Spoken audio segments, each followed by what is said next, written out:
Namaste, good afternoon. Today I'll be presenting my work on automatic detection and evaluation of Varṇacitra.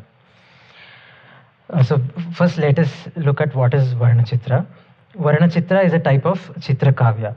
So basically out of Arthalankara and Shabdalankara, this falls under Shabdalankara. And Varṇacitra is poetry that makes use of a limited set of letters of the alphabet. It basically displays the skill of the poet, and it is suitable for hymns, narratives, and descriptive poetry. This is in contrast with the typical Rasadhvani which we encounter, and it is considered inferior to Rasadhvani. And Varṇacitra has been described mainly by Dandi in his Kavyadarsha and also Bhoja in Saraswati Kantabharana. We also see that scholar poets like Bharavi, Magha, Ratnakara, Shivaswami, and Vastupala have employed Varṇacitra in their poetry. Coming to the types of Varṇacitra, we have three types of Varṇacitra. The first one is Swarachitra, second one is Vyanjanachitra, and the third one is Sthanachitra. As the name suggests, Swarachitra is use of a limited set of vowels. And we consider both the independently occurring vowel and also that which occurs in conjunction with consonants. Coming to Vyanjanachitra, it is the limited use of limited set of consonants. We usually consider the Sandhi form and also conjunction with vowels. We have a couple of exceptions here, like Varga Panchamakshara and Anuswara Visarga are not considered. And also the last letter of the Pada and Padya need not conform to this rule. And the third one is Sthanachitra. Here it is use of a limited set of letters. It can be either vowel or consonant based on their place of articulation. So we'll be looking at each of them in detail in a while. Here again, there are 8 places of articulation, and the 3 places, Jihvamuliya, Urasya, and Nasikya are not considered. So basically, this can be attributed to the sound of the language and also the aesthetics of poetry. Again, here we have exceptions like Anunasika, Anuswara, and Visarga are exempted from the rule. Let's get into the details of each of them. First is Swarachitra. The first is Hrisvaika Swara. So this is like in decreasing order of complexity. So the most difficult is Hrisvaika Swara, where only one short vowel is used in the Padya or Shloka. So all this applies at the Shloka level. It is not, suitable for batch processing. And the second one is Dirghaika Swara, where only one long vowel is used. So similarly, we have Hrisva Dviswara and Dirgha Dviswara, where 2 short vowels and 2 long vowels respectively are used. Hrisva Triswara uses only 3 short vowels. And but we don't have corresponding part of Dirghaswara, but we have Chatuswara Dirghaswara, which uses 4 long vowels. The next item is Prativyanjana Vinyasta Swara. So in this case, there is no use of an independent vowel. So all the vowels are used in conjunction with consonants. And the last one is Apasta Samasta Swara, where again there is no independent vowel, but the only vowel used is A. So it can be considered as a subtype of Prativyanjana Vinyasta Swara. So these are the types of Swarachitra. And in the tool which has been developed, we can give the input of a shloka, and it will detect the type of Varṇacitra. It could be any of the 3 types. And when we give this particular shloka, it is detecting Hrisva Triswara. The tool also provides facility to do an evaluation. So it will evaluate the given input for all the possible Swarachitras. For example, in the first one, we have Hrisvaika Swara. The green color denotes where it is conforming to that requirement, and the red one shows where it is not. So basically, if we look at this tool as an aid in writing poetry, or in case of avadhanam, we can clearly figure out where there is a deviation from the requirement. Similarly, the second one is Dirghaika Swara.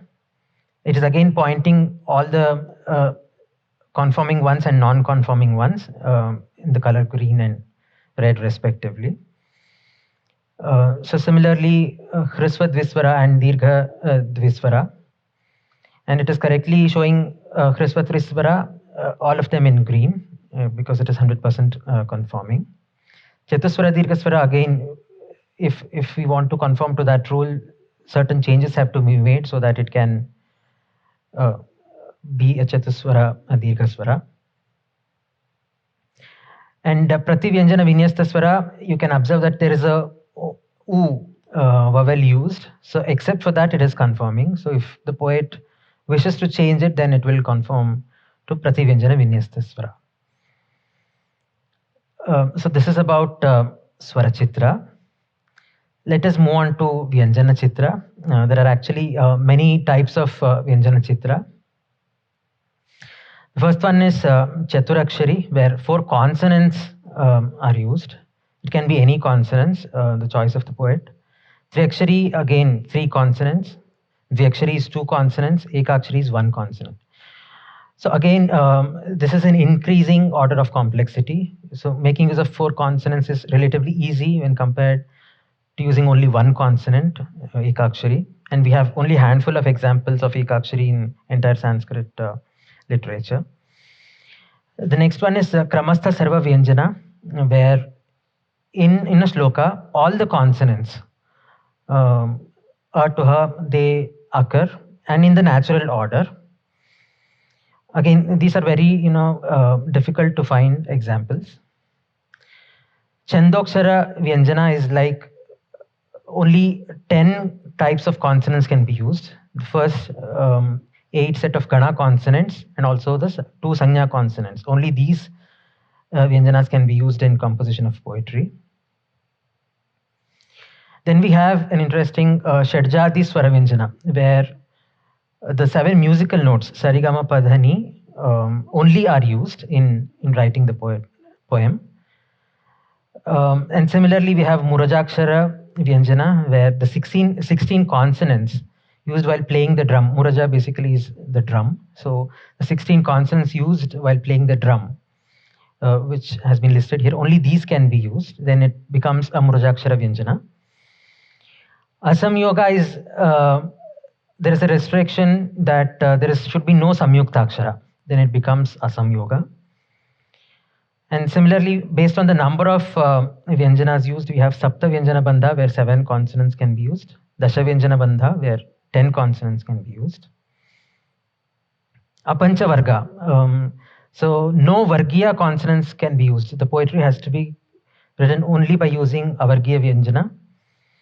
And Antasthakshara is where only the 4 consonants, Yar, La, Va, should be used in writing the poem. And Atri Varga is where no consonants from any 3 Vargas should be left out. So basically, out of the 5 consonants, from 2 Vargas can be used. Talavya Praya is only the palatal consonants can be used in composing poetry. Apunaraktakshara is that once a consonant is used, it should not be repeated again in the shloka. Then it becomes a Punaraktakshara. Here again, I have provided a screenshot of how the tool behaves when we input Vyanjana Chitra.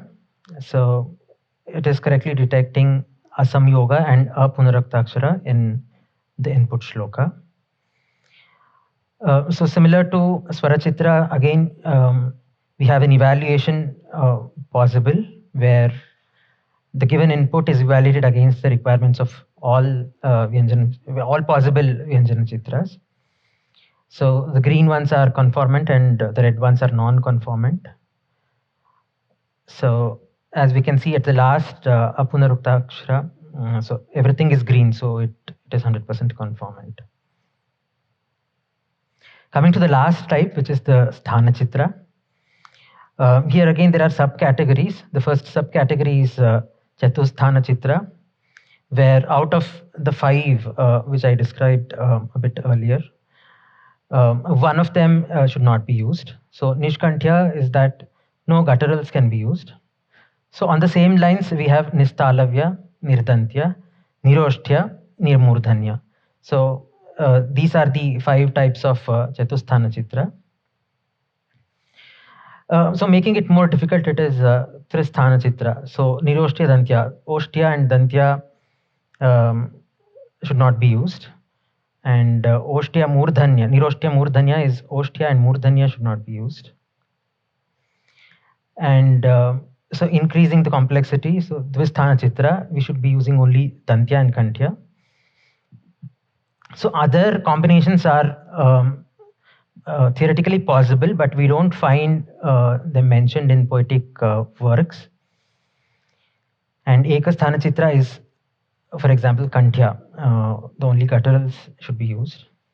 Again, this is based on the aesthetics and practical feasibility of writing poems.